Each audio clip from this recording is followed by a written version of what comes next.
Cryptid Hunters by Roland Smith. Chapter 13, Free Fall. Falling 18,000 feet was not on Grace's list, but she fainted anyway. It wasn't on Marty's fear list either, but he would have put it on the list if he'd had one.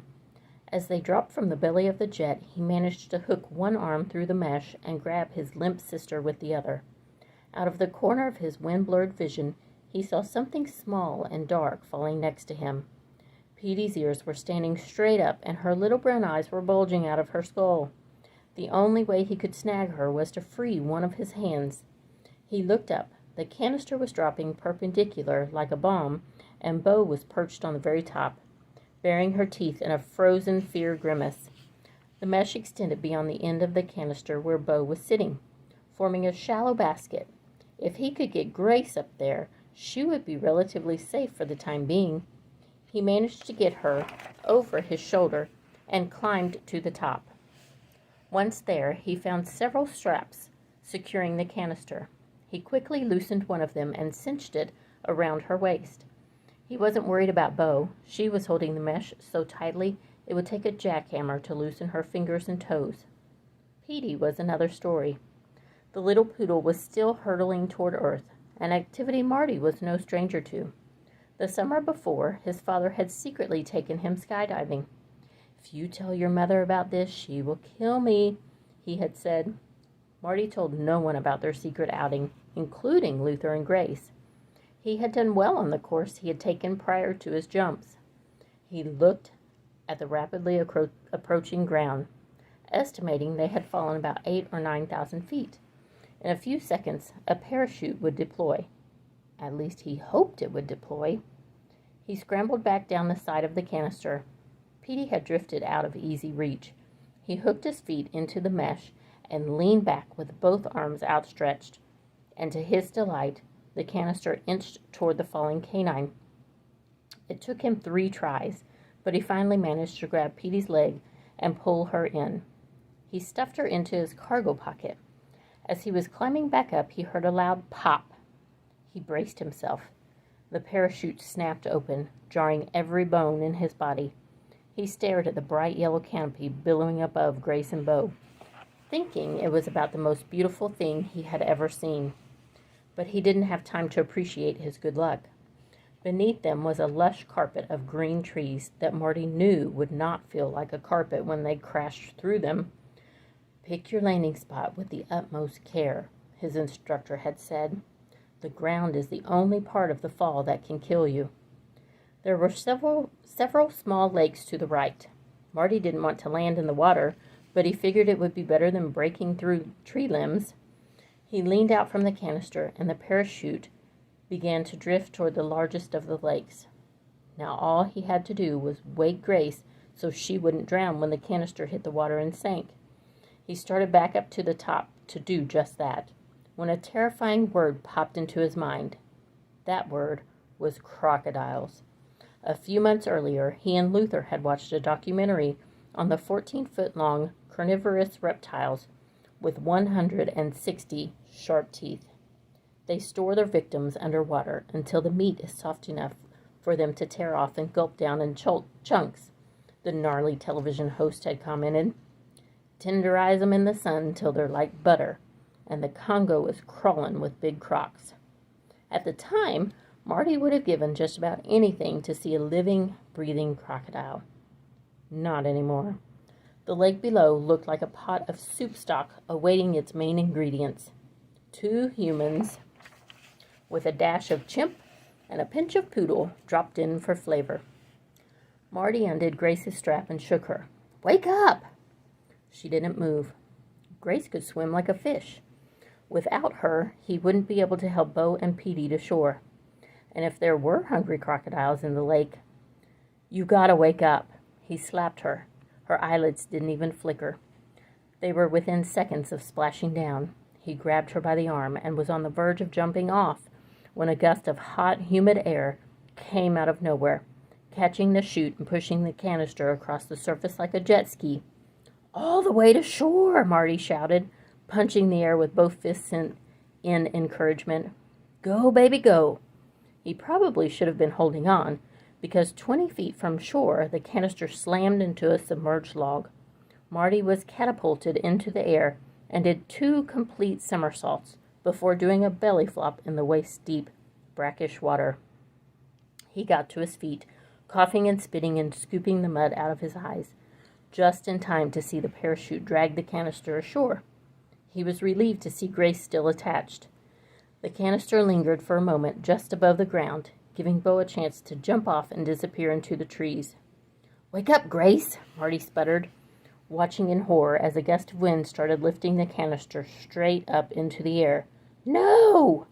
He struggled forward, hindered by the ooze sucking at his sneakers. "Wake up! Jump!" Grace did not wake up, but a very large crocodile did.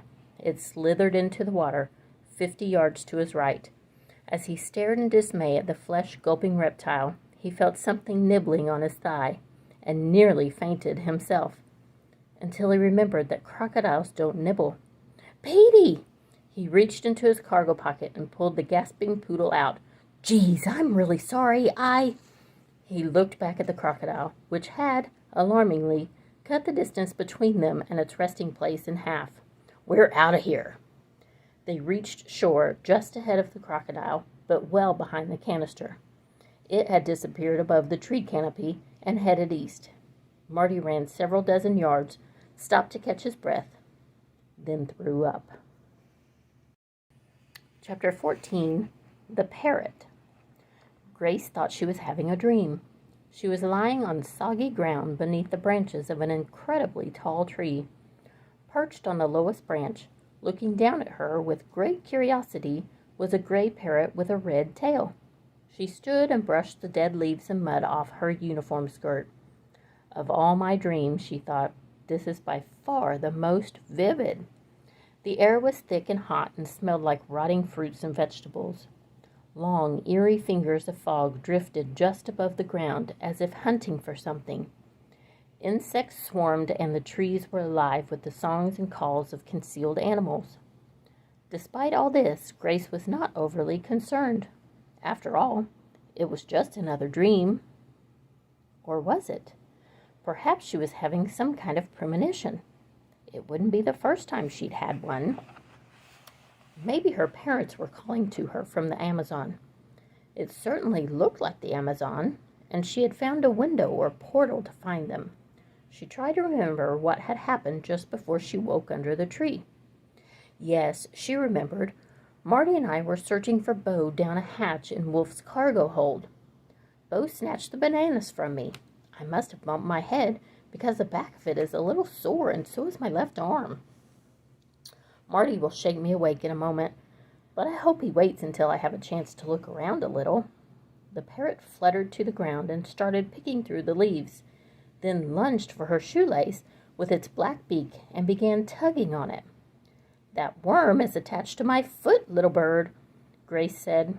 The parrot stopped the hopeless tug-of-war, fixed its beady eyes on her, and let out a piercing shriek.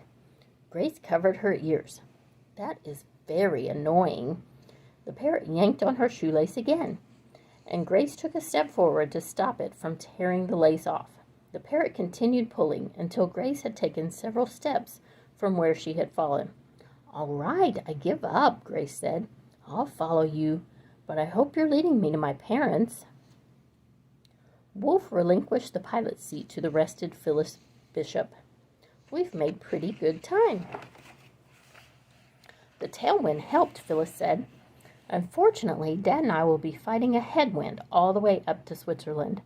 She started the procedure for their initial descent into the Congo. "I'll go back and make sure Grace and Marty are buckled in."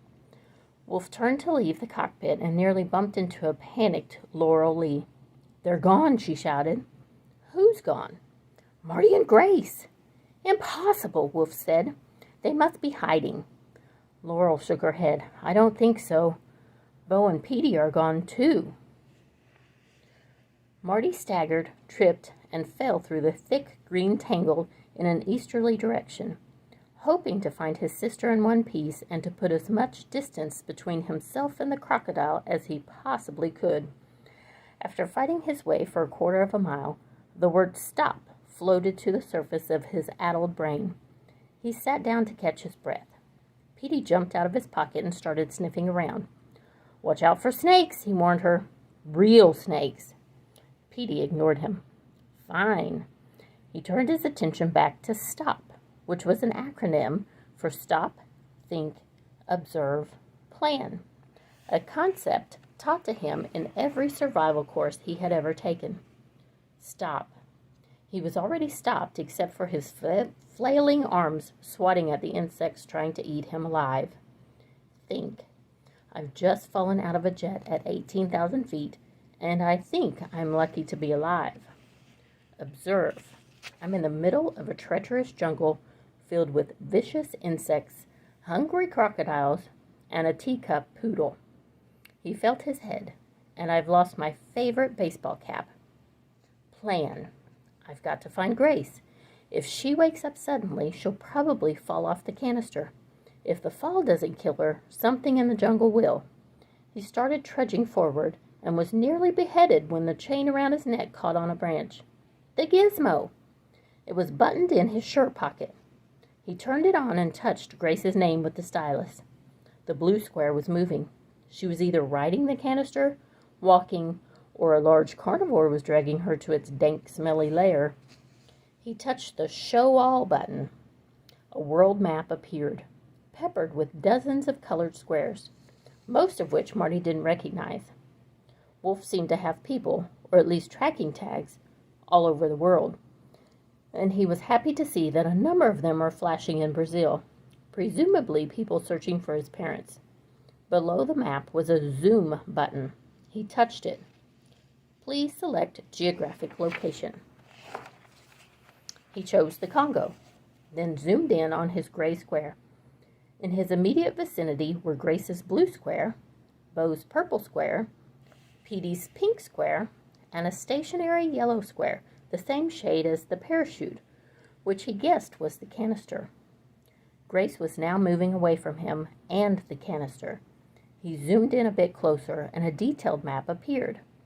He estimated that he was no more than 2 miles away from her, but in between them were swamps, streams, acres of quicksand, no doubt, and nothing that remotely resembled a road or trail. He wished he had a machete, or better yet, a chainsaw. He also wished his sister would stay put until he reached her. Where was she going? Grace didn't know where she was going, but the parrot was obviously leading her someplace. It had given up on her shoelace and was flying from branch to branch, waiting for her to catch up, screeching loudly when she dawdled. She had stepped over 2 very large snakes, fear number 12, without the slightest trepidation. She had walked under a flock of roosting bats as big as house cats, fear number 43, and actually paused to observe them for a moment without any anxiety. The humid air filled her with a comfortable warmth. Moving along the soft, mist-covered ground was like walking on clouds. She wondered if this was how Marty felt all the time. 2 hours later, Marty drew to within shouting distance of his wandering sister. As he stopped to check the map on the gizmo, it beeped, and the map was replaced by his uncle's anxious face. "Marty!" "I didn't do it," Marty said. Wolf was too overcome with emotion to respond to Marty's denial. He broke down sobbing, and he was not the only one. They were off-screen, but it sounded like Laurel, Phyllis, and even tough old Phil were shedding a few tears. It went on for over a minute. Then Wolf wiped his eyes and got down to business. "What happened? How did you and Grace get separated? Is she all right?" Marty quickly related the story of their fall, omitting Grace's fainting, the crocodile, and his puking. No need to upset his uncle more than he already was.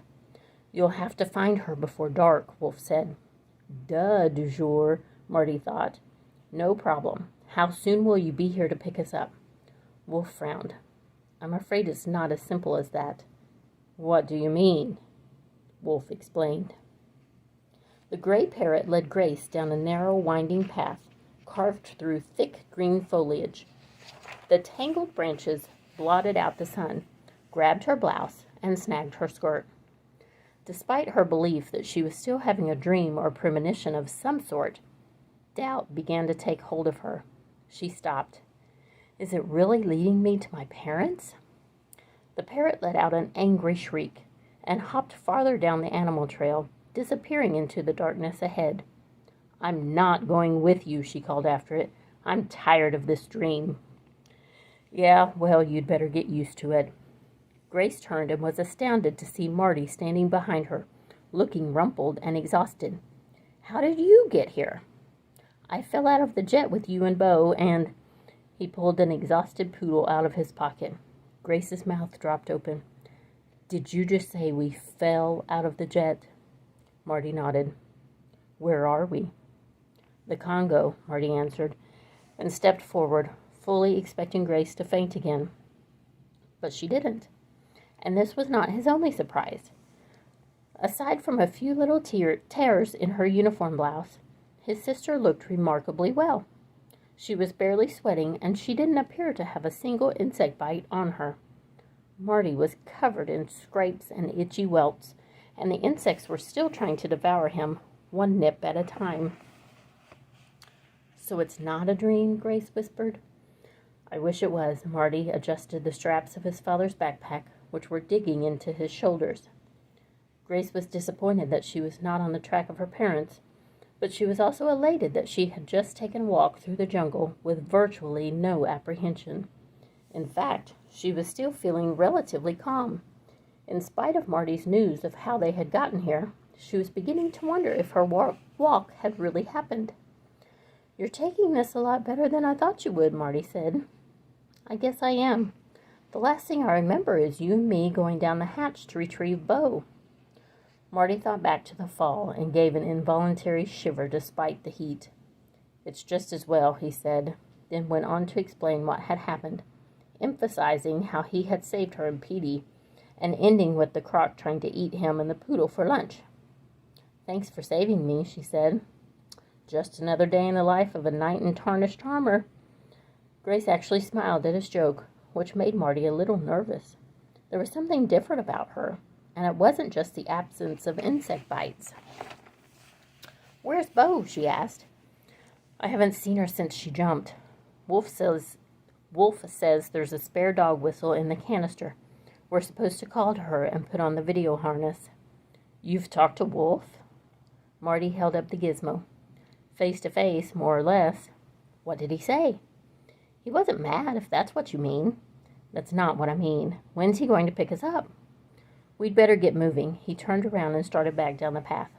Marty? A week. No big deal. Grace ran to catch up with him. Like in 7 days? They can only take the Humvee as far as the Ubangi River, Marty answered. After that, they have to walk to Lake Telly. He's pretty sure they'll get here faster than a week, but he wants us to prepare for the worst. Can't they send someone in to pick us up sooner? Grace asked. A rescue team? Marty sighed. I asked Wolf about that, and there's a little problem. He and Laurel are here illegally. We are too. He didn't have time to get a visa or a permit to go to Lake Telly. That would have taken weeks, and he doesn't think he would have gotten one anyway. If the government finds us here, we'll be arrested and put in jail. I guess they're having some kind of revolution. Revolution? Don't worry, it won't affect us out here. Grace was still having difficulty sorting out what was real and what wasn't. When you found me, did you see a parrot? Marty shook his head. It's about the size of a crow, but light gray with a red tail. I didn't see it. Why? I must be losing my mind, she thought. It's not important. What are we supposed to do for a week? How are we going to live out here? The canister's full of supplies. Marty slapped a rather large insect that landed on his arm. And bug juice.